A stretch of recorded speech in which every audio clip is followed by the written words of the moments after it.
independent of whether or not I can be a moral being or do good things, is independent from whether or not there's awe and wonder or purpose and meaning in my life. In much the same way that, previously they wanted to kind of say, oh, this is a secular humanist, regime that was just awful. Well, it wasn't secular humanism.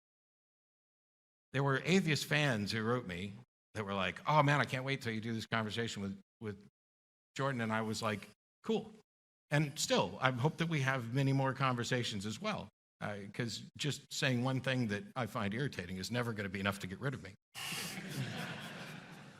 But I asked them, great, I'm not that familiar with him. What is it about him that you like, and what are the concerns? And they came back with a bunch of things.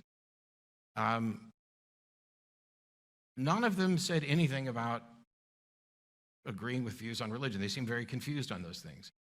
And so the good news for them is that while he thinks atheists would be murderers, he doesn't actually think you're an atheist. And that is his way of getting around acknowledging things that conflict with his worldview.